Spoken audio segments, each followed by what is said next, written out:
Now we have a panel discussion where we will be discussing how we can take this forward. In this regards, I would like to, first of all, call upon Ms. Catherine Spencer, the CEO of Cochrane. Can you please come and join us on the dais?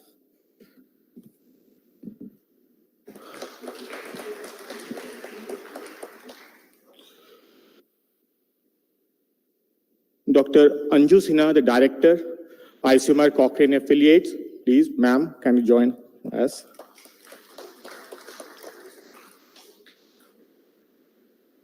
Dr. Pauline Chan, the Regional Advisor for Communicable and Tropical Diseases. Ma'am has been instrumental in a lot of work on hepatitis, snakebite, and recent snakebite and rabies guidelines have been launched with her help. Please, ma'am, please take a chair on the dais.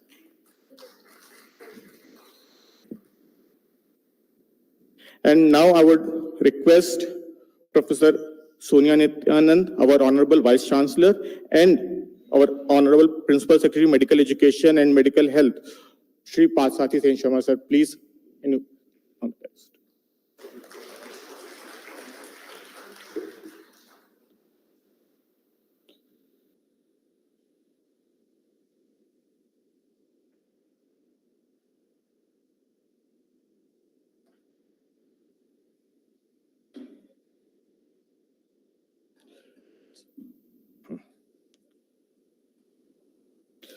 Thank you all. Now taking this ahead, and I would like to also request Dr. Hardeep, who will be assisting the Dean Research, who will be assisting me in this panel discussion.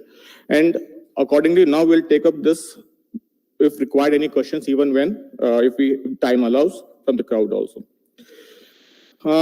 We know that Cochrane has been one of the main agencies for generating high level of evidence, which has been helpful in creating lots of guidelines, international guidelines, WHO guidelines, and all. We have Ms. Catherine Spencer, the CEO of Cochrane. And at the onset, I would like to ask her that what led to the establishment of the 9 affiliate centers in India? What was the vision which the Cochrane had? And do you think the Cochrane till now has been, the CIN have been doing that to fulfill your vision?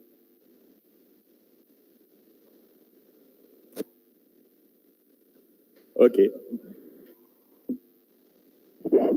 I just said I actually wasn't around when I've only been with us for years. Okay, so let me frame it like this. What is your vision as of now so that we can basically be in sync? So what would be your vision now? Okay, thank you. So I think our geographic groups and our affiliates across India and across the world are really important for us for a number of different reasons. Firstly, in terms of advocating for evidence-based healthcare and working locally with policymakers in terms of helping them understand the importance of evidence-based healthcare. But then if you're based within a university, to work with students and with other professionals to help them understand the Cochrane methods present. Sorry about that. Yeah, so it's important that I think really advocating for Cochrane methods and helping more people understand the power that Cochrane brings in terms of ensuring that evidence is trustworthy and credible. And as was mentioned earlier, once you've learned how to do a Cochrane review and how to use the Cochrane method, then that's going to make you a better clinician. So I think in terms of a vision, I think we really want to see geographic groups helping us at a national level, working with policymakers and decision makers to determine what the priorities are for that country. We're doing work already with organizations like the WHO for Sustainable Development Goals. But then on a personal level, I think it's about encouraging more people to train and understand not only how to contribute to a Cochrane review, but also how to use a Cochrane review. So it's important clinicians understand them, but it's also important that policymakers understand how to identify excellent evidence. So I hope that sums it up. Yeah, thank you. So you brought a few important points up, which I think I'll take that then to the WHO lead here, that local and geographical levels. So Dr. Perlin Chan, who has been looking after the communicable and the tropical diseases, and she has the experience not only being looking after it in the CRO region, but also she has worked in the Western Pacific region too. So how do you think the two regions differ, and what do you think is specific for the Southeast Asian region, which we think there are still gaps, or what you think what we can help out in by Cochrane India affiliates?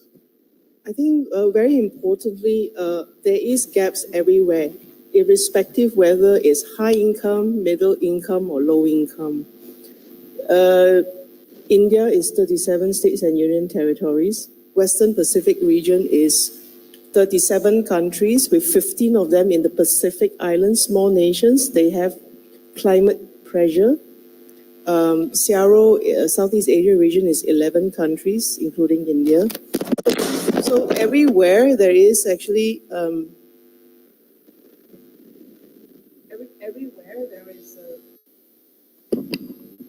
everywhere there is issues with resource limitations, gaps, and challenges, and it will always be there. It will always be there.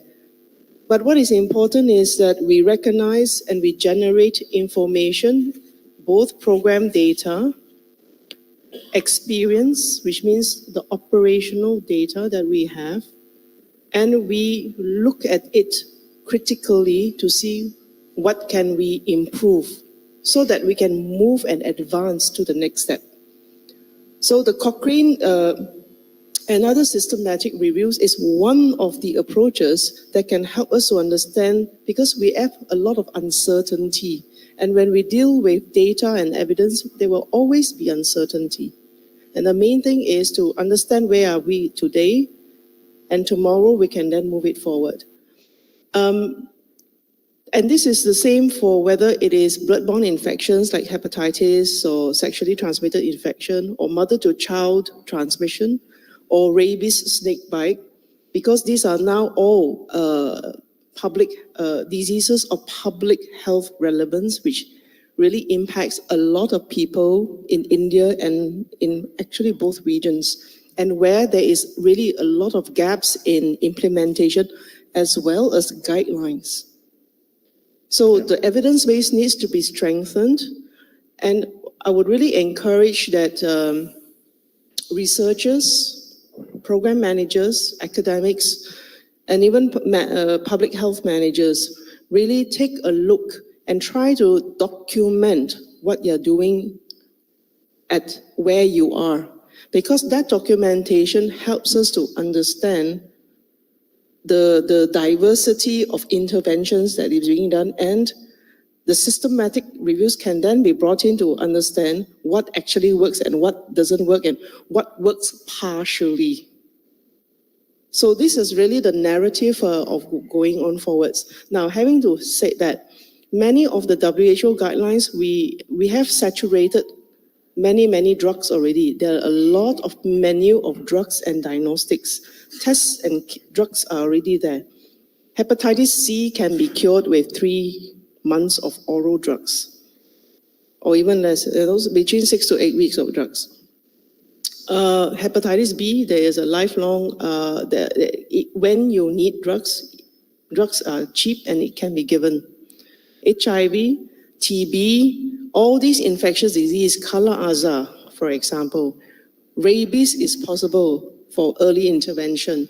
However, we just need to get it documented and actually understand what models of services can be done. So systematic reviews are not just about drugs or tests, it's really also about understanding whether interventions work or don't work.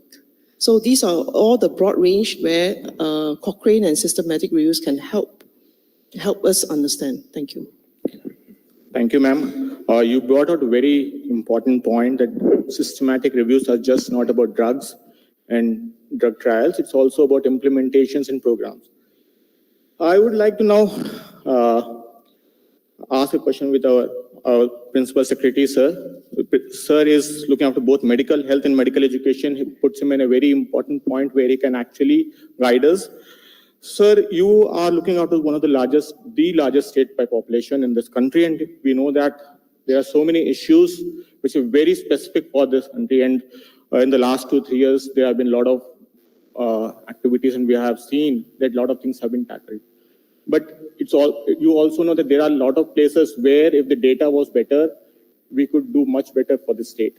What is your thought about this, and what would you expect from us as academicians? What data do we need to generate?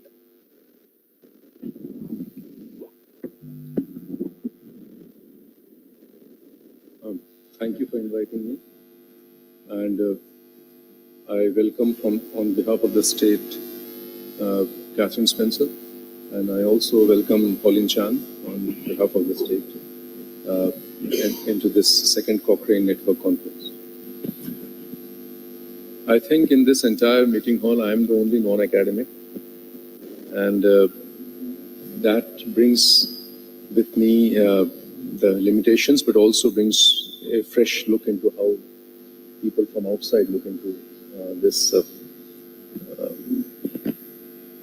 evidence-based illumination of policies. As you rightly mentioned, that Cochrane network is one of the most important networks which provides illumination, I would say, or enlightenment in terms of what we should do based on evidence and systematic review of evidence. As a policymaker, when we are looking in the real world, a lot of evidences from different sources come to us. Our limitation at that point of time is all of this evidence and all of this research are based on certain assumptions and certain modeling, which are not at that point of time clear to us. So depending upon the assumptions and the models based on that of that particular research, there will be certain limitations. At that point of time, that systematic review of research is not available most of the time. Also, one is not very sure that the research which was done in a particular setting, in a particular context, is really suitable in this context or not. The context is everything as I would like to say. I will give you certain practical examples. Now, for example, we have embarked in this country for the elimination of TB program, and we have kept a very ambitious goal of elimination of TB by 2025. There is this entire concept of preventive therapy, and there are alternatives available. A policymaker always has to choose which is the best policy, which is the best alternative that he has to pursue, which gives the best buck for money, which is implementable, financially feasible. So, in preventive TB, there are two alternatives: treat only or test and treat. And this is a live example of a decision that a policymaker has to take. Which one should you follow? Test and treat model or treat only model? Here, normally, there are not enough real-time evidence contextualized in the situation which can illuminate these kind of decisions. I'll give you another practical example. We in India have embarked on a huge health insurance, public trust-based health insurance scheme called Pradhan Mantri Jan Arogya Yojana, in which people can get their treatment from both private and public hospitals, and their hospitals are reimbursed on a particular scale, health package. So this is typically demand-side management of health issues. We have been traditionally following on the supply side, building hospitals, recruiting doctors. Now the question is, which is the best buck for money? If I have to put the next 1 rupee, should I put in the demand side or should I put in the supply side, given this situation that we are in in 2023 in Uttar Pradesh?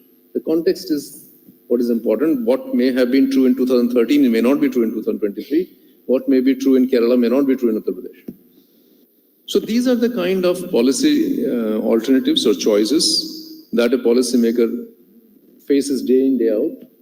And it is here that we would like systematic review of evidence, research, but which is also takes care of the context and gives us administratively feasible, financially feasible, legally viable alternatives to pursue, which can stand the test of truth.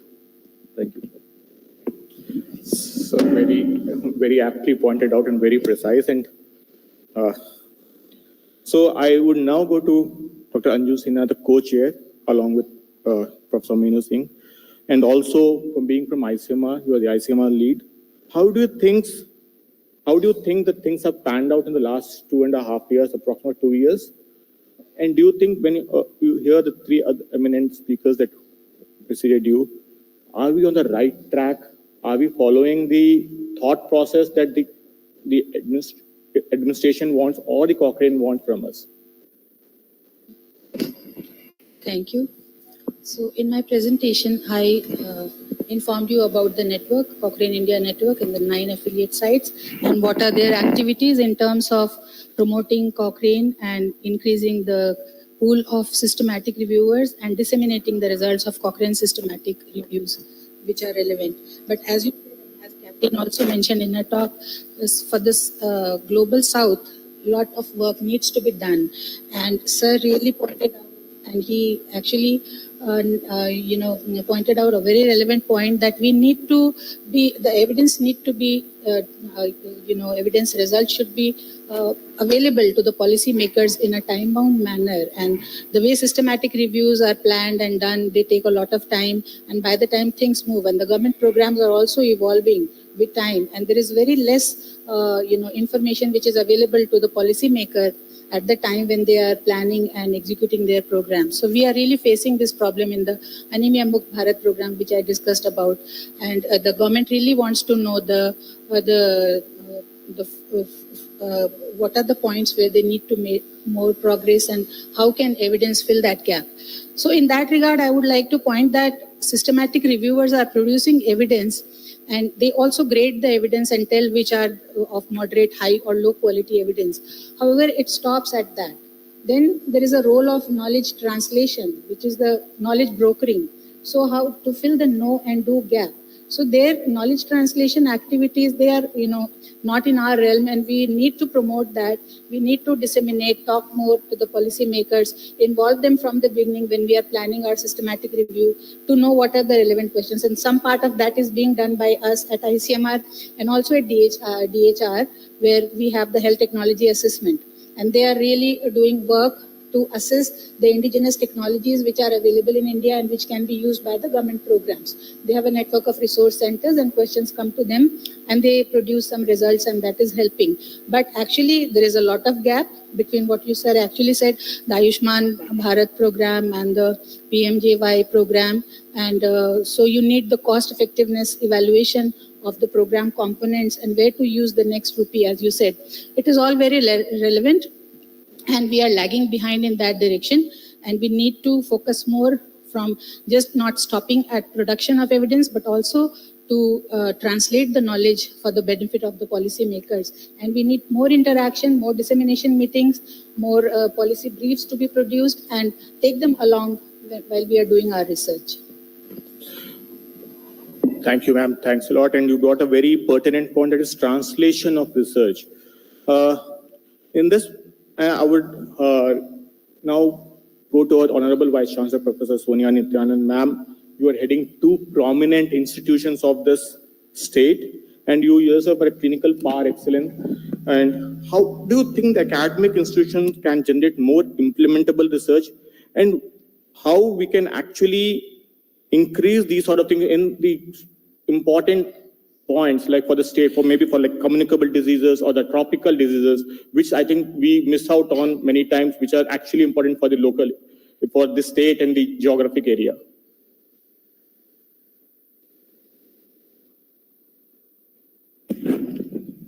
Thank you, Dr. Himanshu. And all the dignitaries on the dais and all the invitees and faculty of KGMU and all the invitees and participants. A very good morning. And you've raised a very important question because academia has its own role in the implementation and taking further evidence-based medicine. And see, evidence invites the need for more evidence. The more you have evidence, you feel the need for more evidence. It actually helps you to identify gaps in the knowledge.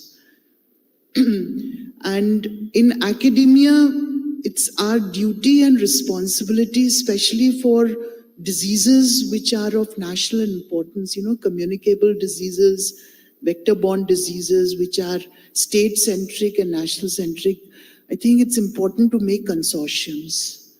And for example, if you have, let's take the most important example is TB. It's important to make a consortium, an academia consortium for tuberculosis, where people who are working in the different areas of tuberculosis, from epidemiology to diagnosis to management to drug-resistant tuberculosis, etc. They form a consortium where they work on different gaps which come out as more and more evidence comes into the different areas. They work on the different gaps, means they do research in the different gaps. So it's I think we should encourage the formation of consortiums which go across the institutions. You look at Lucknow. Lucknow has 3 premier medical institutes and 4 CSIR labs, and each of these CSIR labs has its own strengths and expertise. So if we make a consortium across all these 6 institutes, I think we can do a lot of work in areas of national importance. The second is that as the faculty gets inculcated, it's very, very important to emphasize the need for both intramural funding and extramural funding, where again you can work, start with an idea which have been identified, the gaps which have been identified, start on an idea with intramural funding, and then go, of course, and do more in-depth work on extramural funding. And the emphasis should again be on diseases of national importance, a lot of non-communicable diseases also which will be of national importance. So these are the 2 areas these are the 2 take-home messages that I wanted to give today, And it is an era of collaborations, both within the institute, between institutes, within the country with different institutes, and obviously international collaborations also. Thank you, ma'am. Well said. And it's important that we generate more data, and as to certain points which are brought out, even of simple guidelines like snake bite, we do not have the strong actual evidence to support what we are doing. We are working still on many of the observational trials and consensus statement rather than having strong secondary meta-analysis which actually supports the treatment. Before I go on further, I would like to request our Dean Research if you would like to actually take up certain points which are brought out by our eminent panelists.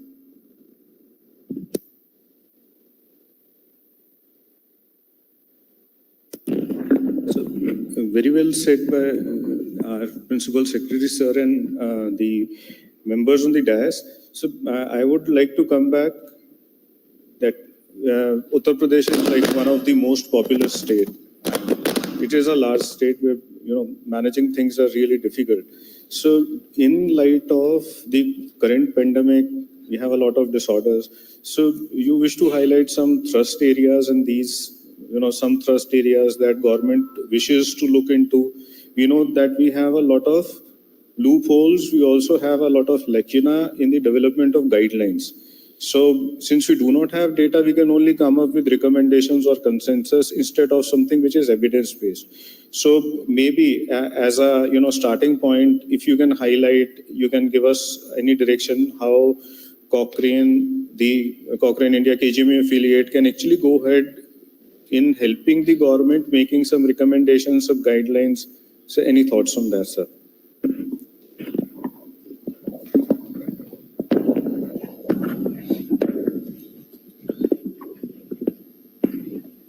I'm not fully conversant with the entire Cochrane network, their methodology and their limitations and their boundaries. However, I pointed out two areas, concrete areas in which, as a policymaker, I require evidence which can illuminate my policy. One I pointed out was for preventive therapy of TB in 2023 in Uttar Pradesh, should we go for test and treat, or we should go for treat only model? Now, as I pointed out, context is everything. There may be international studies in different settings, in different era, which may point out certain things. But for me, what is important is what will work now, here. So in this context, that was the first thing that I pointed out. Secondly, for example, in the Pradhan Mantri Jan Arogya Yojana, there are health packages which are renewed every year.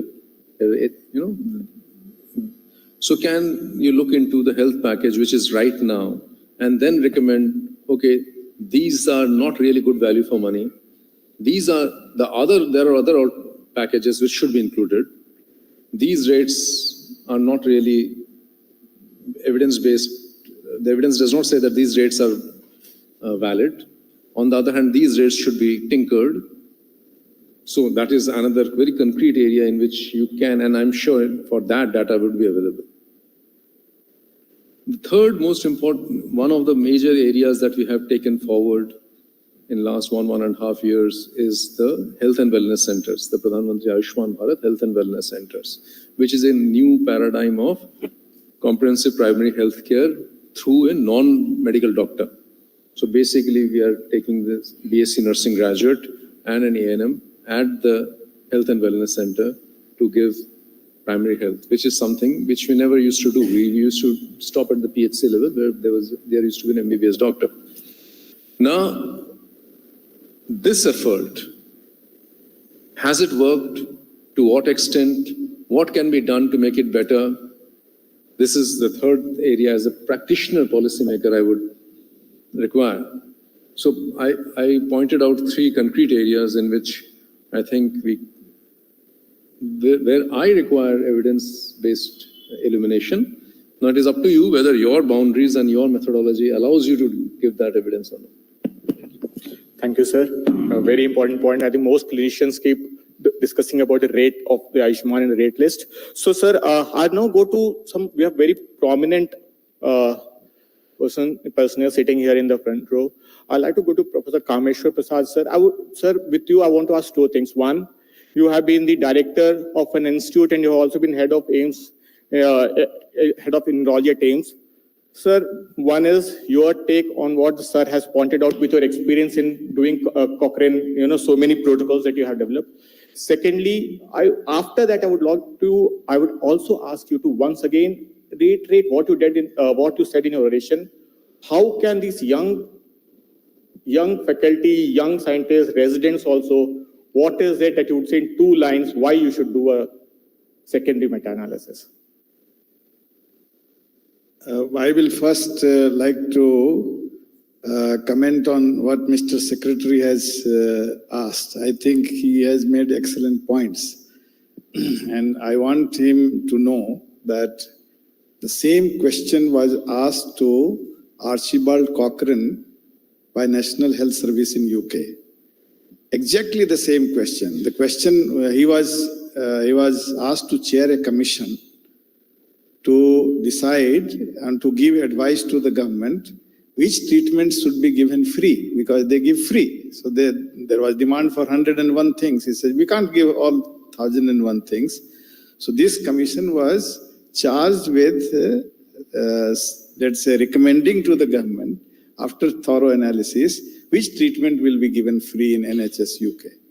And he, I don't know what his report was, he wrote a book where he says that it is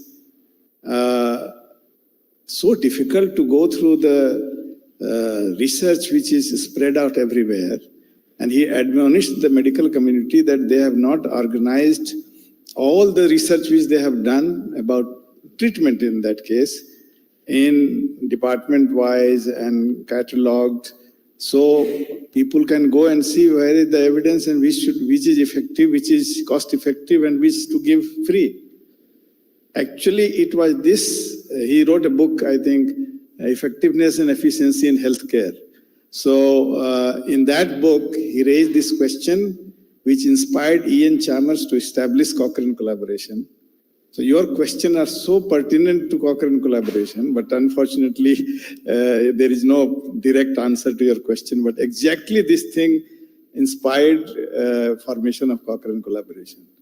And same questions, which to be given free and which to be given partially free and so on. Now, your question about how to inspire or why should youngsters do it, I always say that, look here, I wrote my thesis in MD, big thesis, introduction, review of literature, and etc., etc. Review of literature is part of every thesis, in MD also, in MSc also, everywhere. Why can't they do systematic review of literature?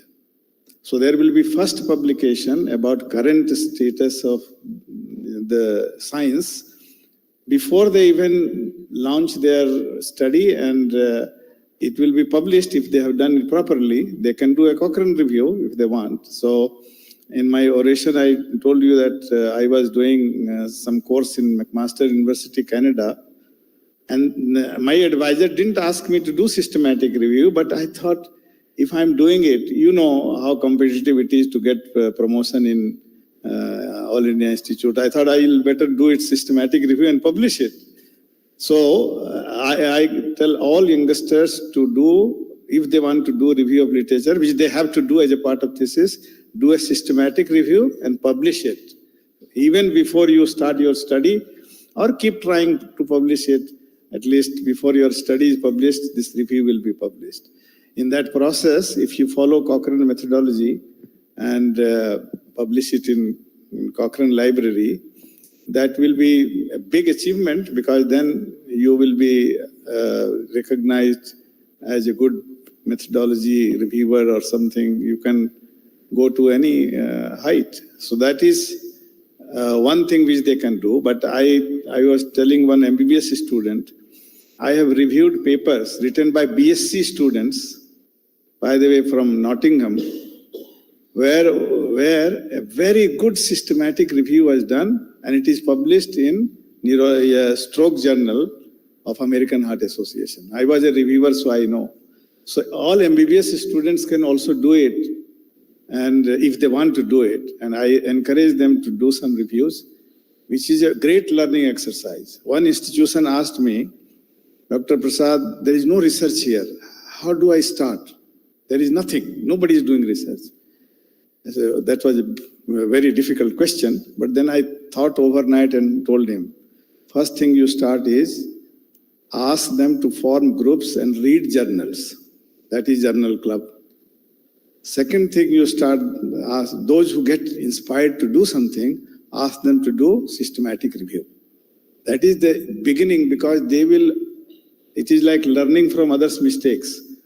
So you learn the methodology by finding out what mistakes others have done, so that you do it properly. So these two things, I tried to do it in an institution where I became director, and I'm happy to tell you that they got so excited about systematic review. They have published, I left that place now, they have published more than 35 systematic reviews. And now they are competing with AIMS. Somebody was calling me and said, sir, you know that we are only second to AIMS in number of publications of systematic review, and some of them are publishing in Impact Factor Journal of 4 and more. And I instituted some awards. So those who publish in Impact Factor 4 or more, international journal, you know, Indian journals, none of them have Impact Factor of 4. So they publish and they get the award. Thank you, sir. A very important point. And with that, I would also go to one point that you brought out about was the MBBS and PG students.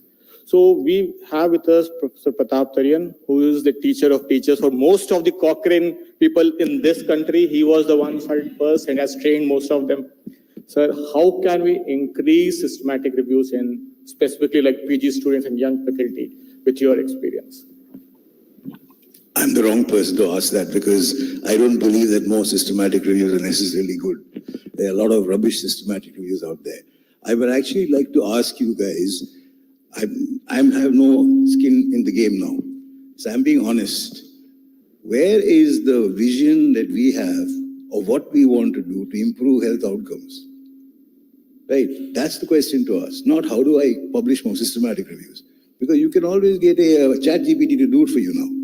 So my point is this, I think as young people, see, the question that the secretary asked also is excellent, because essentially what we are trying to do is to improve outcomes on the ground. And I can give you an example of how Cochrane, I was a director of Cochrane South Asia. It is a network, we are a network of sites, but for various reasons at that time, funding is the issue. Cochrane doesn't fund centers. So how do you make your center relevant to others, right? So we got a lot of help from the ICMR because we said we want to do all these things. And none of them said we'll increase the number of publications. It said we have these goals to meet. First was to get people to understand research methodology so that they can interpret research better, right? And then empower policymakers and clinicians to work together to understand systematic reviews and utilize it to actually change policy. And I can give you a couple of examples that happen, I think, largely because there were people-to-people conversations. Lalit Kant was there, Vasanta Muthuswamy was there, I knew none of them. Ganguly was there, I knew none of him. I just happened to give a talk in Australia on the topic of relevance of systematic reviews to low and middle income countries. And I told them, actually it has no relevance. The topics are not relevant to us. If you look at the author list, hand washing, I said I took a session for our nurses on ordinary water for wound cleansing. Right? And that one says that if you got boiled potable water, it's as good as using all your septic solutions as far as wound healing is concerned. Then one of the nurses asked, those studies, sir, are there any of them from India? Because Indian water won't work. So it was a good laugh. And I said, okay, basically they said potable water, drinking water. But I was asking myself, are there any studies from India? And in those days when Cochrane had structured the reviews, you could not make out from the included studies table where the study was. Then I had look at the name, Patel, he must be from India. I looked at the references, he's in the US. So that's how we realized that unless you contextualize evidence, you will get questions like what the secretary asked. You give us evidence, but does it inform us? Big example I can give you was deworming. Cochrane came up with a very controversial review on the fact that routine deworming does not achieve the benefits that the world expects. That's another place where WHO and Cochrane came into big fight. Because Cochrane, the World Bank, everybody thinks this is the single most useful intervention you can use in the developing world. The Cochrane review is updated, did not show that it does any of those fanciful things, like, increase education. Even the measurable things like anemia and stuff, it didn't show that. So that was a huge controversy. And then the Campbell collaboration got involved in this and criticized some of the methods in the studies. And they did another interview and did not find any evidence. So what did we do? We went to Mr. Ajay Kera. How do I know him? Person to person. Very nice. He knows Cochrane reviews. So we went with him and looked at both the reviews. Then he said, okay, we will have a discussion. So he called out, we had a joint discussion of the government and the two review groups. We interpreted the reviews, and that's one of the conclusions we came to was context. The reviews did not look at worm burden. Right, so if you look at the number of people who got worms, that doesn't tell you how badly infected that person is. So they didn't do any worm burden. And we said, unless you know what the worm burden in various parts, you will not know what the deworming is required. When I was an intern in the rural hospital there, every second mother had a child with worms. Today, nobody has. So these things change. So that fostered a study which the government did, which showed there are varying worm burden rates in the country. And in some places, there is no way you can stop deworming because it's very badly infected. So there are productive ways in which Cochrane reviews, as centers, you're supposed to disseminate evidence. I found it difficult to disseminate evidence when they're saying, this doesn't apply to us. So what we are then doing is we are not disseminating evidence. We are working with people to see, can we inform your decision with this evidence? You may reject it. But it fostered another thing to say, now they're going to continue looking at worm burdens, do a study annually. And at some point they will stop. Because once you start a program, it is very difficult to stop it. And this is a way in which you can use evidence to stop a program, not only evidence to start a program. So there are many, many ways you can do, but the real question is not how many publications I get. That is a big problem with this country. The only research standard metric they look at is what is the publications. Forget the publications. What good do you do? Thank you. Very important point, sir. I would like to comment on this because of one thing, that I am basically a teacher. You see, there are two things. One is education, and the educated people then go and work with policy makers or implementation. First, you need a critical mass of people who are knowledgeable enough to talk to the policy makers, who are knowledgeable enough to understand the evidence. How do you create a critical mass of people who understand the evidence or even synthesize the evidence? First thing is motivation. How do you motivate people? You look at the face of a youngster whose first publication has come to light. Have you seen any student on his face when his publication has come to light? He is a very different person on that day. So you must motivate people by allowing them to enjoy publication. Publication is not to solve world's problems. Publication is to what is called educate the person, which is education both mentally, emotionally, and of course, intellectually. That process gets enhanced if you inspire people to publish. So you must do it. So I think that's very beautifully said. Two eminent speakers putting up two very important points. And if I can actually summarize the 2 points, it would be like this. Youngsters, you need to have publications to get that first spark, but don't die just for the numbers. Get those things which make a change in this research. And with these 2 points, I'd also like to ask two questions, one question. Ma'am, just one thing to the PS, sir, if you allow me, ma'am. Sir pointed out person-to-person interaction, person-to-person. You are in a position which after many years we have somebody who is looking at both medical health and medical education.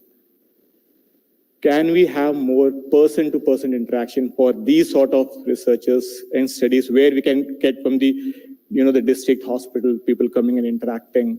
And we discuss a lot in the academia, but where is that question going to come from until we don't know the problem? And you are also looking at the new medical, you have brought in so many new medical colleges. How do we train them so that we increase our research footprints? Plus, how do we identify those single most problems? It could be as simple as, as snake bite or hepatitis or as Ayushman. So the problem has to come from. So what are your thoughts about that? And can KGMU play a role in actually through you in doing that? Firstly, I don't think you require my permission or anybody's permission for interacting with each other. It is up to you to take the initiative. Somebody has to take the initiative. Our problems most of the time is that we are not ready to listen. If we are ready to listen with an open mind, I think half of the problem would be solved. I would encourage KGMU as the largest medical university of this country, correct me if I'm wrong, and with the largest number of beds to take the lead. Take the lead to reach out to people. I think a lot of knowledge is created only by interaction. I think this has been a misnomer, or maybe a romanticized version that one Madame Curie and Pierre Curie working in laboratory for 15 years and coming up. That is also true, but a lot of knowledge creation is actually through interactions, through exchange of ideas. As the Vice Chancellor also pointed out, that collaboration is very, very important. And it's not only collaboration between institutes. Please collaborate with the practitioners. please collaborate with the PHCs and CSC doctors and the district hospitals. Find out what is that they require. As he also pointed out, the problem should be identified first. I will also like this opportunity to point out something which is very dear to my heart. I'm not a doctor, I'm an engineer by profession. Profession, not education, no longer profession. So I did my graduation, I worked for many years, and then I studied abroad in one of the universities. And then at the PG level, I did a course of research methodology because I had to write a thesis. And then I realized that the huge handicap that we in India are having because of not having research methodology at the undergraduate level. This is something, as a Dean of Research, where Vice Chancellor is here, and you are the largest medical university. Nobody stops you to include a course of research methodology at the undergrad level. NMC only gives you the minimum standards. It does not stop you from including a course of research methodology. The basic inclusion of that research methodology goes far beyond research. It goes into the area of critical thinking, how to look into evidence, when to say that this is rubbish, what you're saying.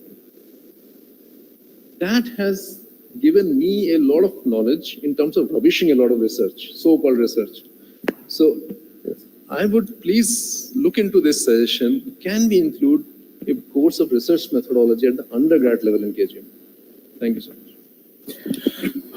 We have Professor Meenal Singh, who is the director of AIIMS Rishikesh and also has been the chair in PGI Chandigarh. Ma'am, sir has brought out a very important point. Research methodology at the undergrads, for the undergrads, and understanding critical appraisal of an article. What are your takes on that? I think we have to take a lead as the institutions, but what are your take on it? Thank you very much for asking this question. I'm really very impressed with the deliberations and the comments which have been made by Honorable Vice Chancellor and the Secretary, sir, and all others. I really think that this consortium approach, ma'am, which you said, is the need of the hour. And in the field of evidence-based medicine, which is not just evidence-based now, it is going to be value-based medicine now. And which would include not only the efficacy part of the thing, it would also include the economic part of the intervention and also the context part, what was underlined by Honorable Secretary. We must contextualize. What is true in Kerala is not necessarily true in UP or Uttarakhand because the population is different, the baseline, knowledge, education, everything is different. So which intervention is going to work here is something which we must contextualize. And I think that is what is coming up in the new Cochrane agenda, that we are going to have trusted evidence, but we are also going to have how to apply this evidence, the knowledge translation, which is sadly lacking at the moment. We know what works, but we don't really know how it is going to work, and it doesn't really work. And the example, sir, which you had taken about the prophylaxis for tuberculosis. We know there are 3 regimens. I'm a pediatric pulmonologist, so I'm more into tuberculosis. Is that you either give 6 months INH, or you give INH and rifampicin for 3 months, or you give another agent, rifabutin, in combination. The 3 interventions are there. There are advantages of one, that this would be shorter course. The other one is cheaper. Now, which one would you like to take? You would need economic analysis. So I think for all these courses of research methodology that we are talking about, we need to also include courses on economic analysis and health technology assessment for clinicians, not just for basic scientists or not just for economists. And that is something which we have. We already were funded by ICMR to create these courses, even for critical appraisal, as you said, to rubbish and evidence, which is what is right, which is not. What Dr. Pratap also said, there are systematic reviews which are just research waste. And we need to create research which is going to be applicable and adopted and would lead to good of mankind. I think that is something which we need to do. So we have courses which are already there with us. We need to make a consortium in which we can share these courses. We have technology available. We have excellent communication technology now that without being physically present, you can interact. We have National Medical Colleges Network, which is supported by the Government of India for exchanging our programs, which is powered by National Knowledge Network. And I think that is something which we really need to take up and take India to a next level, I think. And another very important thing, because we are in a changing world. Cochrane is also changing, evidence is changing, guidelines are changing, the health systems are also changing.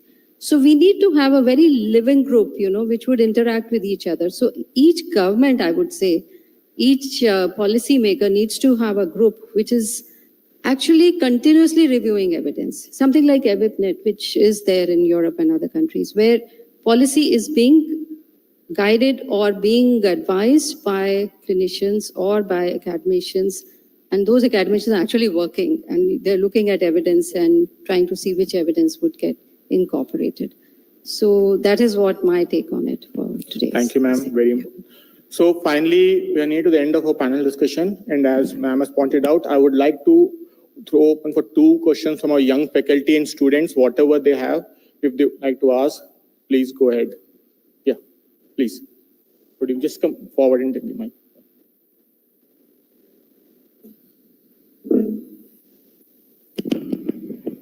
Sir, my question is to Principal Secretary, sir. Sir, as you have mentioned that what is correct in 2013 cannot be correct in 2023, and you talked about real-time data. So how can we document that real-time data? How can we streamline that data, sir? Sir?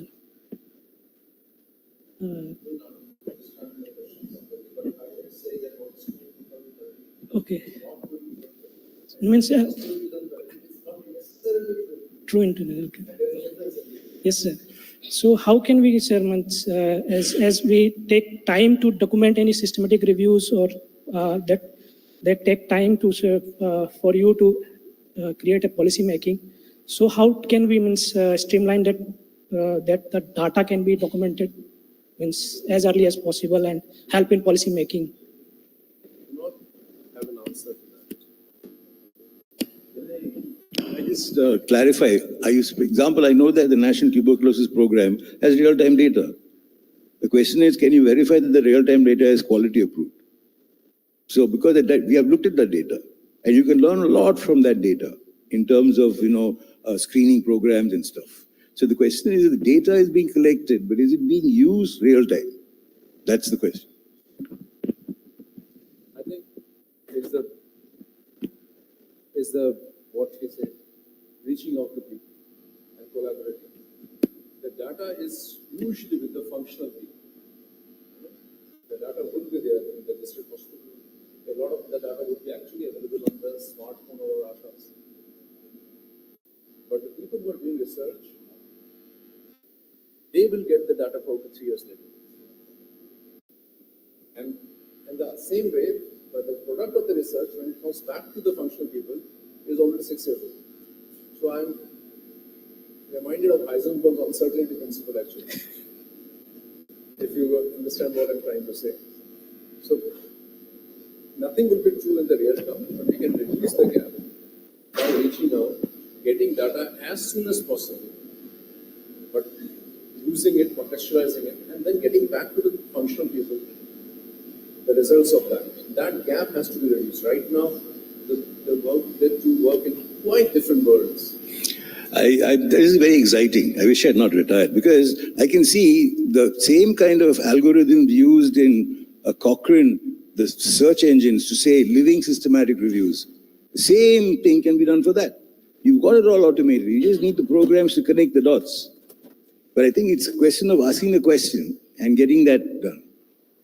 Since all the data is now there, say Ayushman Bharat data is there, every patient is being registered, his vitals are there. This data would actually be going to a national health stack where even tools of deep learning, artificial intelligence can be applied to that. Now, this data is actually much more relevant than what we get from published literature. Because in published literature, it's all refined and it is something which is coming from a particular place. It is experimental setting. Now, this is data which is in the real setting. So I think this is the time when the researchers should get access to this data. I know it's very difficult to get access. We've been trying to get access to many of these maternal and child health data, because there was maternal and child tracking which was going on, and one would like to see the cohort, how it grows into an adult from the childhood. So those kind of interventions, if they are available, and I think individual patient database is the best form of meta-analysis, or, which supplements systematic review.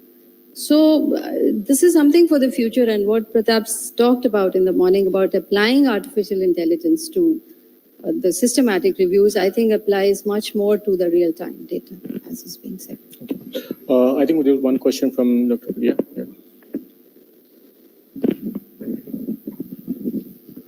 A very good afternoon, esteemed faculty and the guests.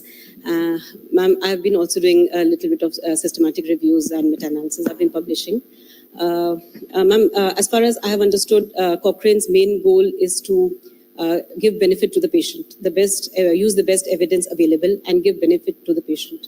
So as we were talking about the young faculty and the residents, I would just like to put this thought that instead of that all the faculty or maybe the residents who have time constraint, they have studies and they have to do patient care and to manage the OPD. If the residents and the students are taught how to read a systematic review or how to read a meta-analysis, how to interpret it, at least they can use the best evidence available. So like if I'm taking a lecture, I would like to listen to a lecture which actually tells me that how do I read a forest plot, how do I read the included table and the bias.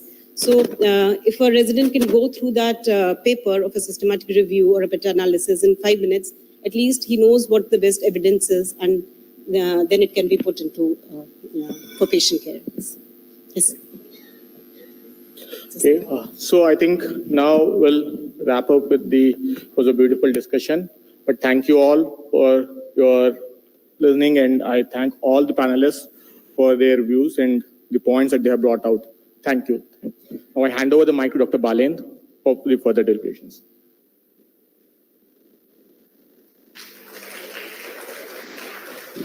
I would request all dignitaries to kindly take their seats in the front row so that we can begin with the inauguration function.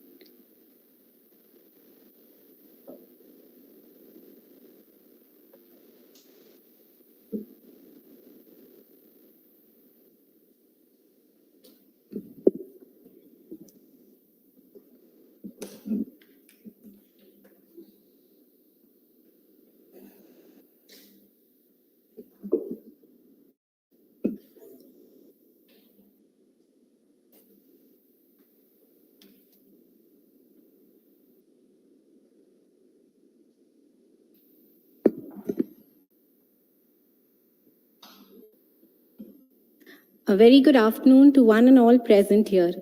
It is an honor and a very proud moment for us at King George's Medical University, Lucknow, to host the second Cochrane India Network Conference. Without much delay, we'll move ahead with the inauguration ceremony. I would request and take great pleasure to kindly invite our dignitaries on the dais. I would request Professor Himanshu Reddy, sir, to kindly escort Shri Parthasarthi Sen Sharma, sir, Principal Secretary, to the dais. I would request Professor Sunit Kumar Jarel, sir, to kindly escort Professor Dr. Sonia Nityanand, ma'am, to the dais. Professor Raghuvar Dayal Singh, sir, to kindly escort Catherine Spencer, ma'am, to the dais.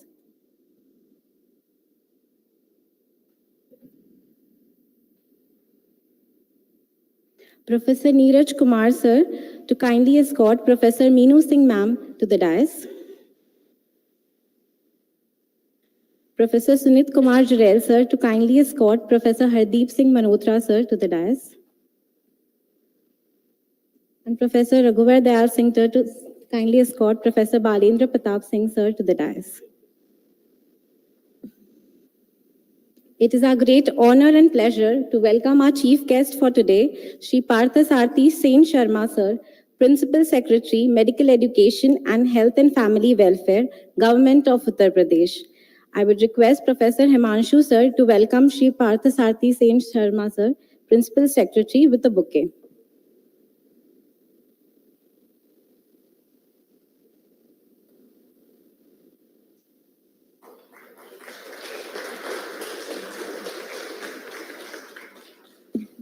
With equal pleasure, I would like to welcome our Honorable Vice Chancellor, ma'am.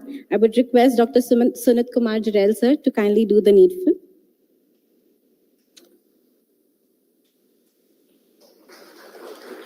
I request Professor Raghuvar Dayal Singh, sir, to welcome Catherine Spencer, ma'am, CEO, Cochrane.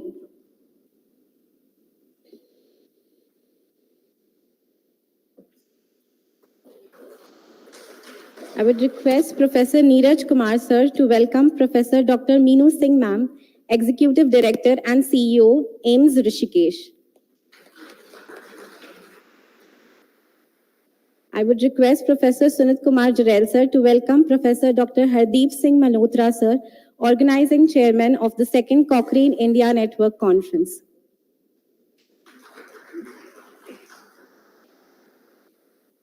I would also request Professor Raghuvar Dayal Singh, sir, to welcome Professor Dr. Balendra Pratap Singh, sir, Organizing Secretary of the Second Cochrane India Network Conference. We would also welcome and acknowledge the presence of our esteemed guests, Professor Pratap Tharyan, sir. I would request Professor Sunit Kumar Jarel, sir, to kindly give an ekal pushp to sir. Dr. Pauline Chan, ma'am, Professor Raghuvar Dayal Singh, sir, to kindly do the needful.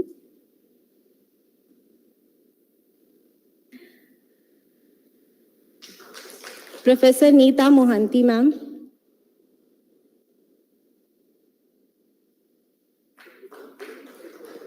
Dr. Anju Sinha, ma'am.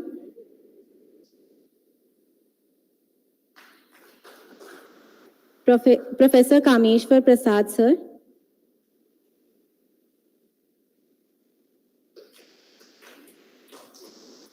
Our Pro Vice Chancellor, Professor Vineet Sharma, sir.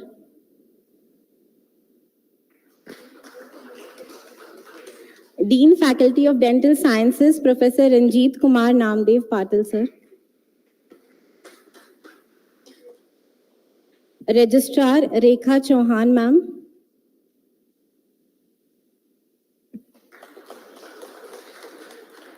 Finance Officer, Mr. Vinay Kumar Rai, sir.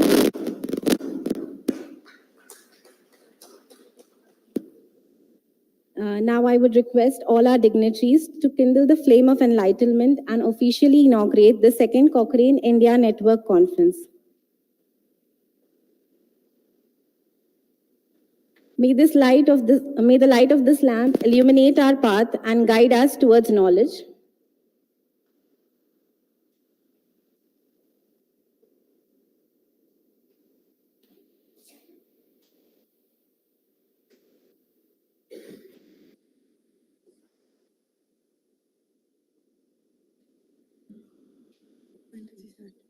हे हंस वाहिनी ज्ञानदायिनी अम्ब विमलमति दे हे हंस वाहिनी ज्ञानदायिनी अम्ब विमलमति दे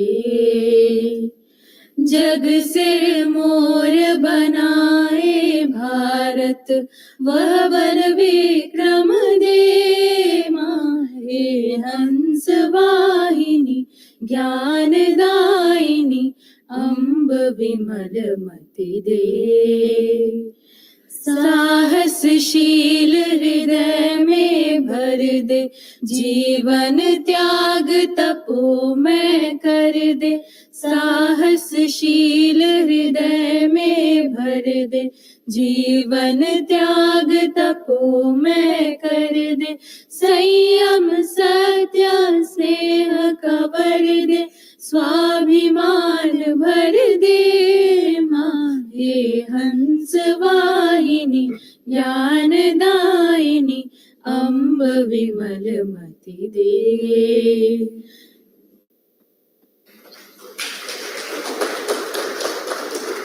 Thanking all the dignitaries. Now I would like to call upon Professor Hardeep Singh Malhotra, sir, Organizing Chairman, Dean, Research and Development, KGMU, Lucknow, to deliver the welcome message.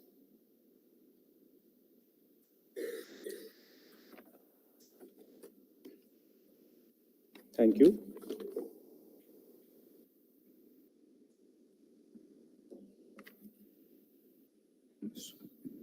with pleasure, I welcome you all to the second Cochrane India Network conference at KGMU.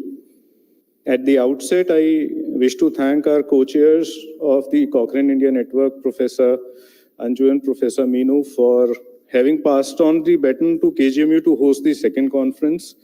That was done last year at Bhubaneswar. I also will wish to call it a historical event for, a couple of important reasons.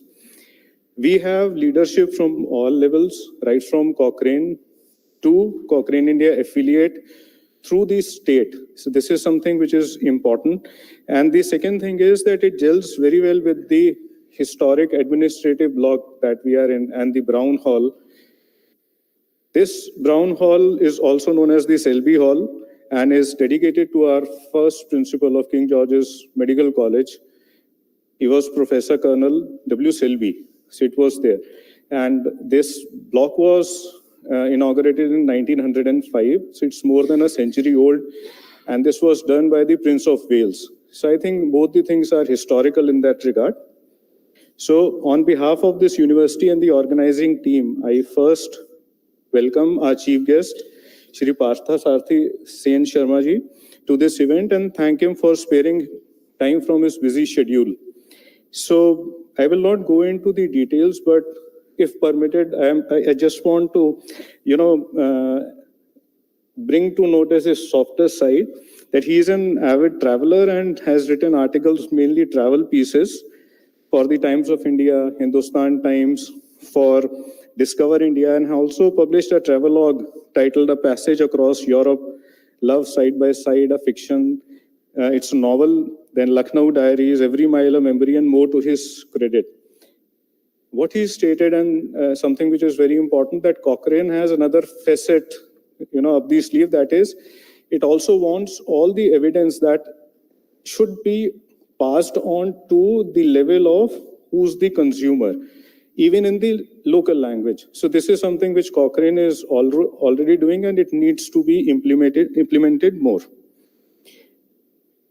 Coming on to our CEO of Cochrane, just to give a small, introduction to her being present here as CEO. Prior to this, she was at the Seafarers Charity, and most of you would not be aware of this thing. The important thing is that Seafarers Charity was formerly known as Seafarers UK and King George's Fund for Sailors, who had been supporting them for more than a century.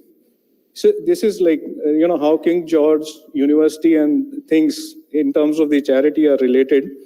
And she has held various senior management roles at the Army Families Federation, including 3 years as the chief executive, and has had an exceptional record leading non-profit organizations. We welcome her to this event. I also welcome Professor Sonia Nityanand, our Honorable Vice Chancellor, also holding the additional charge as the Director, Dr. RML Institute of Medical Sciences. She is a distinguished alumnus of this university and immunologist par excellence, having a special interest in hematology, and has done her PhD from the Karolinska Institute, Stockholm. We thank her for providing us unwavering logistic and financial support for all Cochrane-related activities, and welcome her. I also welcome Dr. Meenu Singh. She is the co-chair, Cochrane India Network, as you know, and also is the Executive Director of All India Institute of Medical Sciences, Rishikesh. She has been phenomenal in establishing the Advanced Center for Evidence-Based Child Health with ICMR at the PGI MER at Chandigarh. We welcome her and thank her for sparing her time and gracing the occasion, ma'am.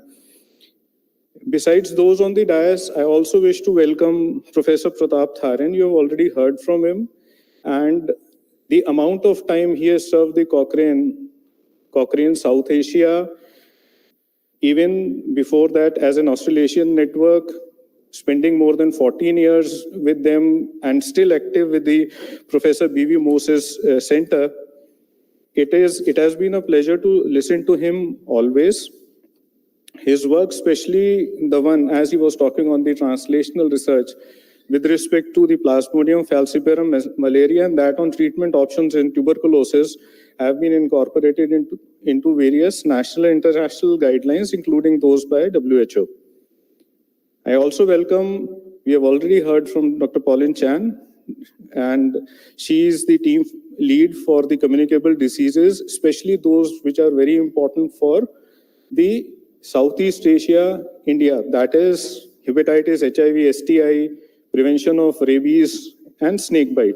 We are fortunate to have her here, and ma'am, I again welcome you to this conference. You've heard from Professor Kameshwar Prasad, sir, and he has been one of the earliest persons who received training in Cochrane, went ahead to publish systematic reviews. And I had an opportunity in 2009 when there was a call to work on the guideline for acute encephalitic syndromes for the NVB-DCP, when I actually had an experience of working with him on these guidelines. And as a neurologist, my apologies for this, I'm compelled to highlight that his work, his systematic review on corticosteroids in managing tuberculous meningitis is one of the landmark articles which have been published. They've changed the guidelines altogether. And not to promote something, if someone is interested, as I was told about how to read a paper, you want to read a paper by Trisha Greenhag. It's an excellent book. And do not forget about the fundamentals of EVM, that has been authored by Professor Kameshwar Prasad. Do remember, if you get time, have a look on these books. I'll welcome Dr. Anju Sinha, who's the director, ICMR Cochrane Affiliate Center and co-chair of CIN also. I also welcome Professor Neeta Mohanty, who's the Dean of Faculty of Dental Sciences at Shiksha O Anusandhan, Bhubaneswar. She is also the director, Cochrane India Affiliate at Bhubaneswar. I also welcome the participants who are here from the other Cochrane affiliate centers. Those who have come from other parts of the country to participate, who have attended the Cochrane workshop, are here now for the Cochrane conference. Last but not the least, I welcome the Dean, Vice Deans, Head of Departments, faculty residents and PhD of this institute, and the people from the print and the digital media. So I welcome you all. Thank you.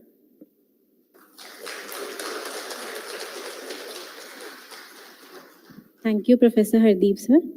Now I would request Professor Meenu Singh, ma'am, Executive Director, AIMS Rishikesh and Co-Chair, Cochrane India Network. Ma'am is a Principal and Dean of Faculty of Medicine at Baba Farid University and also a Professor at PGI MER, Chandigarh. Ma'am, to say a few words about the Cochrane India Network. Thank you very much and good afternoon. Honorable Principal Secretary, Shri Parthasarathy, Honorable Vice Chancellor, Professor Sonia Nityanandji, Chair Cochrane Collaboration, Dr. Catherine Spencer, Dr. Catherine Spencer, the Cochrane KGMU Affiliate Director, Dr. Balendra, and the Co-Director, Dr. Singh, and all the dignitaries who are off the dais, Dr. Pratap Taryan, Dr. Professor Kameshwar Prasad, Anju Sinha, and all the honorable faculties of KGMU. And in this wonderful, thank you very much for organizing this meeting in this wonderful ancient, hall of this medical college, which started in 1905, and in sync with the principles which have been laid down by Archibald Cochrane, that all healthcare should be evidence-based and all healthcare should be free. And this is what he did in the streets of London when, as a young graduate, he carried the placards, getting all healthcare to be free. And that is how NHS actually was free. And now the government of India, actually with introduction of PMJ Yojana, the Jan Arogya Yojana and the Ayushman Bharat program, we are actually providing free healthcare to a large proportion of this country.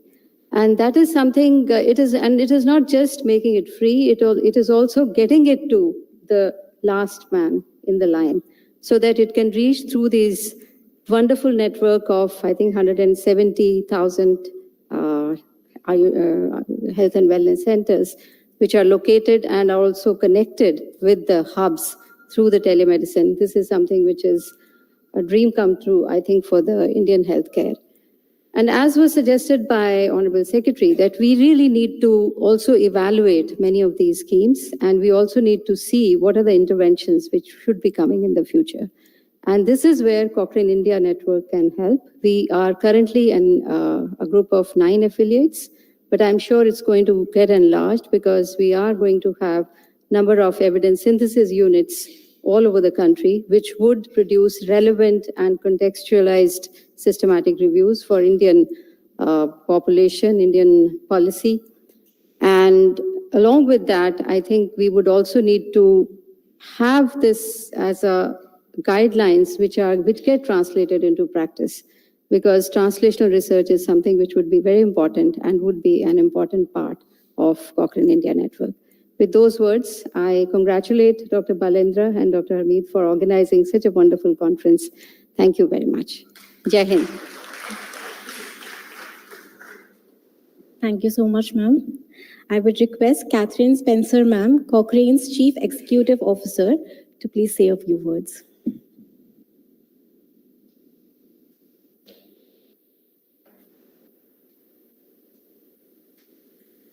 Well, I would just like to say again, thank you very much for my invitation to come to the Cochrane India Network meeting. It's my great privilege and pleasure to come here on behalf of Cochrane to meet with you and inspire you, I hope, to be part of the next generation of people that contribute to Cochrane. And as you heard earlier, Cochrane is changing, and we really do want to make sure that the evidence that we produce can be used in a wide variety of settings and indeed be contributed to by more people already living and working in different places. So thank you, and I hope you enjoy this conference, and I look forward to meeting you and working with you further. Thank you all, and thank you.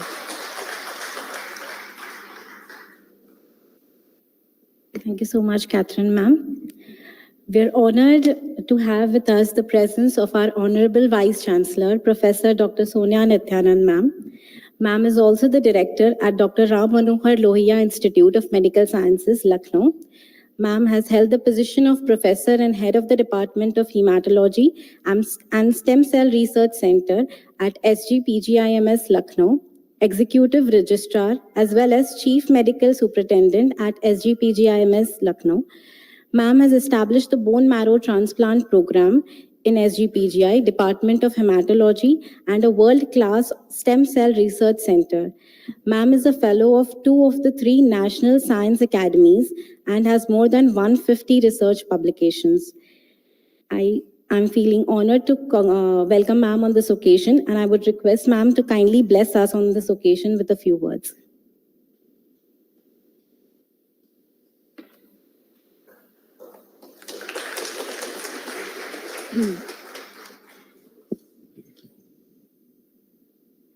Thank you for that kind introduction. So our chief guest, Shri Partha Sarthi Sen Sharma ji, the CEO of the Cochrane Network in India, Catherine Spencer, Dr. Catherine Spencer, CEO of Cochrane. The Dr. Meenu Singh, who's the Executive Director of AIIMS, Rishikesh, and the co-chair of the Cochrane India Network. Dr. Hardeep Singh, who's the organizing chairman, and Dr. Balen Singh, who's the organizing secretary. Many other dignitaries in the dais, Professor Kameshwar Prasad, Dr. Chan, Dr. Anju Sinha, Dr. Pratap Tharian, Dr. Himanshu Reddy, all the esteemed faculty members, and all the participants. It's indeed an honor to have the Cochrane Affiliate Center in KGMU. So we are very honored to have it, and it's a flagship program of this university. But every undertaking of this kind brings in a lot of responsibility, and we assure, and I do hope, that the training in this area of meta-analysis and systematic reviews and in research methodology will be extended to not only the other institutes in Lucknow, but since the state has established a medical college in almost every district, I do hope that we will extend this training program to the state medical colleges as well as to the autonomous state medical colleges, so that the benefits of having a center in the state can be of benefit to all the medical colleges and institutes of the state. I mean, I can tell for myself that this kind of training is very important because it, as a clinician, it wakes me up and makes me realize that it is important to spend time seeing and managing patients, but it is also important to be able to understand, to have that deep understanding of the interpretation of these meta-analysis and systematic reviews, because it in turn brings a sea change in our medical practices, in our clinical practices. So most of the time we just kind of get drowned in our clinical work, and this kind of workshops, these kind of meetings, these kind of training sessions is very important to waken us and make us realize that just doing mere clinical practice is not important. This is evidence-based. When evidence comes in from meta-analysis, it's very important to improve our clinical practices. So I think this training should be extended to all other medical institutes of the state. And as the Principal Secretary pointed out in his address later in the panel discussion, and he was sitting next to me, I think it's a very, very good idea to extend this to the undergraduate students, the training by the Cochrane Affiliate Center, as well as introduce research methodology in the undergraduate training. It cannot be emphasized more that medical research is very important. It has a direct application to mankind. So if we induce at the MBBS level, at the undergraduate level, the students to get an interest in research and how to address research questions, it will have a huge impact later in their life. So that is something, again, I think it was a very good suggestion from his part, and we should take it up at the institutional, at the university level. So I would like to thank all the Cochrane officials who have come and have given us this opportunity to organize this symposium today, and all the speakers who have come today. And I hope the whole meeting goes off very well and is very informative. Thank you very much.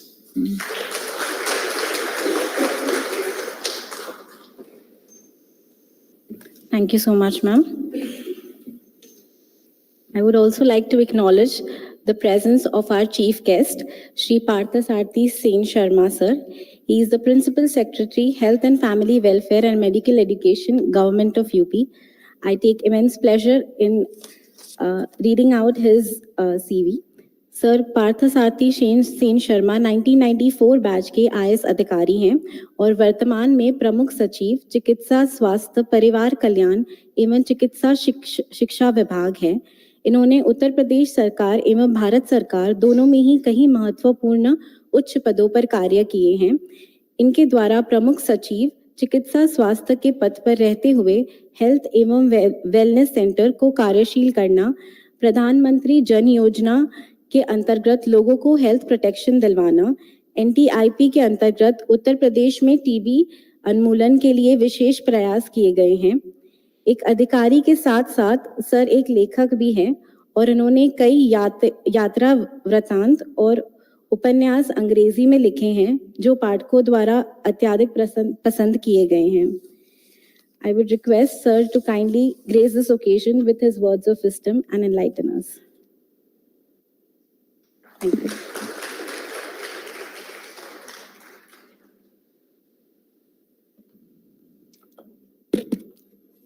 Dignitaries on the dais, learned people, friends. Whenever I come here or to any other occasion of such learned people, I start by remembering the Socrates paradox. The only thing I know is that I know nothing. I think it's a good point to start because it is truth. The more you know, the more you realize that actually you know nothing. And that is also the first step of all research. You do not assume things and you go with a clean slate. I have already spoken in the panel discussion. I will just recapitulate 3 things for the Cochrane second network and for KGMU, and then I would like to say 3 things for the young students here. I'm very happy to note that the Vice Chancellor remarked that introduction of some sort of a research methodology course at the undergraduate level would be considered by the university. I think it will be a very good thing for the students. This is something that our Indian students are actually lack, because world over, in undergrad level, there is a research methodology course. It will be important for them also to develop the critical faculty and to understand what is research and what is not. The second thing also brought out by the Vice Chancellor herself is the need for collaboration. And I think this network of Cochrane is also recognizes the fact for the need of collaboration between universities, for research institutes to come together, learn from each other. The knowledge creation in today's world and in days to come will be interdisciplinary. I think people have come to realize that. And therefore, the need for collaboration between different departments, between different universities, completely different fields of studies, engineering and medicine, for example, is something that we will learn to do in the years to come. Thirdly, need for collaboration between practitioners and policymakers and the research academia. I think that sadly has been neglected for very long. And that collaboration is also extremely important. So we will be looking forward to KGMU as the largest university of Asia, medical university in Asia, to take the initiative in all the 3, in introducing research methodology in undergrad level, in collaborating between institutes, and in giving evidence-based, rigorous evidence-based, contextualized policy recommendations. And that can happen only when we talk with each other more often. So these are the 3 things that I wanted to talk on this occasion for the Cochrane and for the KGMU as an academic institution. For the young students here, a bit of a digression, but 3 things that I would like to say. One, I think very important in today's age is the attitude. You can learn everything, but developing the right attitude, a positive attitude, is the most important thing. There will be so many people in this world who will have a negative impact on you, who will say that nothing is going to happen, everything is gone. And believe me, the life is not always a bed of roses, so you will have frustrations, you will have negative situations also. But despite that, how to keep up a positive attitude, an optimistic attitude, is half the struggle of life, how not to turn cynical. So that is number 1 point that I wanted to tell you. The second point that I wanted to tell you was that in today's world, nobody would know everything. Your network is your net worth. Who are the people whom you know, who has what resources, and when you can pick which resource from whom. So that is the second point that I would like to bring to your notice. The third thing is the world in terms of technology and in terms of certain technologies is changing at a breathtaking pace. And your profession is going to change like anything in terms of technology. Probably the profession which is going to change most probably in terms of artificial intelligence, in terms of machine learning, in terms of telecommunication, and in terms of things that I cannot even imagine today.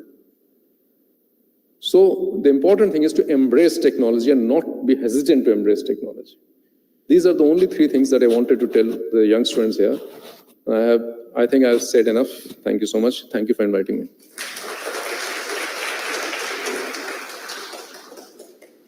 Thank you so much, sir. Now I would request all our dignitaries to kindly come forward for the distribution of mementos and certificates. If you can come forward.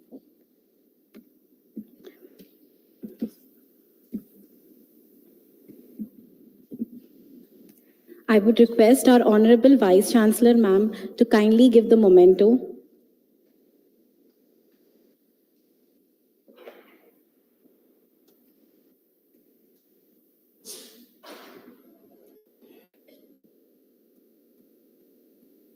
To kindly give away the memento to our Chief Guest, Principal Secretary, sir.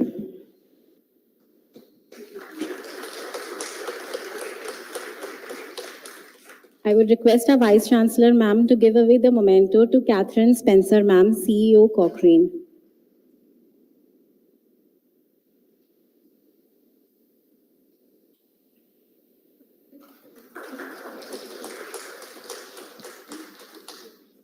I would request Vice Chancellor, ma'am, to give away the memento to Professor Dr. Meenu Singh, ma'am.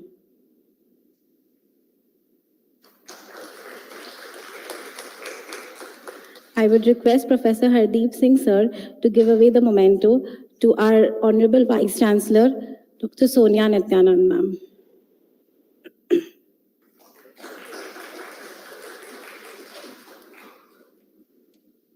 I would request Professor Kameshwar Prasad, sir, to kindly come forward as we appreciate, sir, for the David Sackett oration.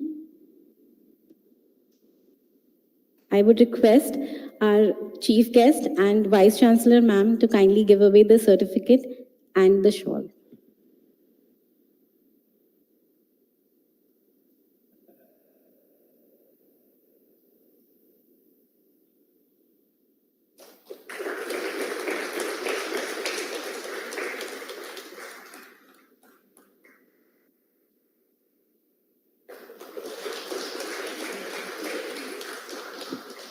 We acknowledge the presence of our international speakers, Dr. Pauline Chan, ma'am, Regional Advisor, WHO.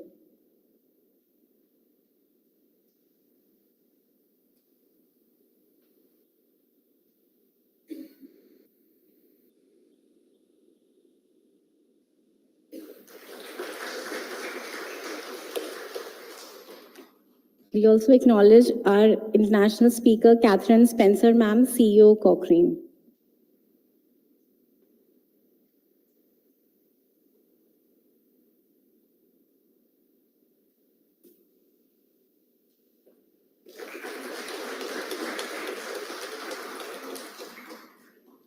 I would request Professor Pratap Taryan, sir, to kindly come forward as we acknowledge, sir. Sir has, all of us, or almost everyone in Cochrane has received the training from CMC Vellore, and sir is the basis of it. So his contribution to Cochrane is unremarkable.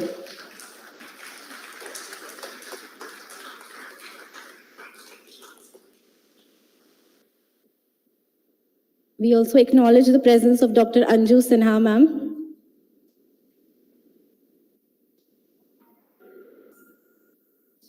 Co-chair, Cochrane India Network.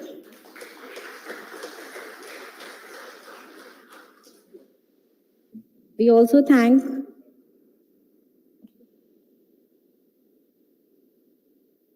thank Professor Dr. Meenu Singh, ma'am, Executive Director, AIMS Rishikesh, and co-chair, Cochrane India Network.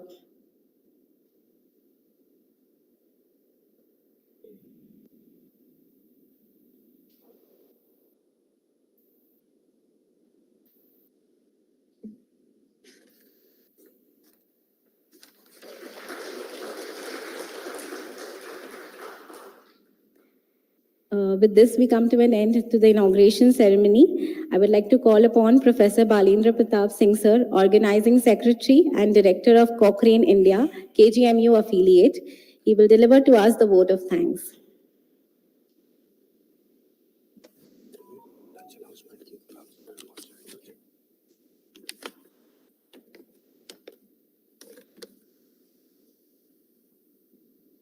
So dignitaries on the dais and dear participant, so vote of thanks is actually one of the toughest job that we have to deliver. But let me tell you the options and which is actually can be implemented for the state of Uttar Pradesh, which is given by Chief Guest Parsati Sen Sarmaji and Honorable Vice Chancellor, can be implemented very well.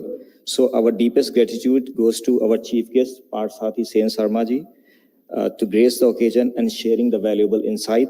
We are also thankful for the international and national speaker to disseminate their experience in systematic review and meta-analysis. And we are extremely thankful to Honorable Vice Chancellor, Professor Sonia Nityanand Ma'am, for her vision and leadership, which continue to inspire us all. I'm grateful to all the teachers, all the participants and media persons sitting here. Thank you one and all.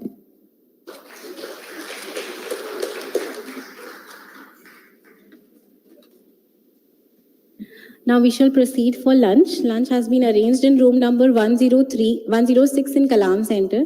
Since we are running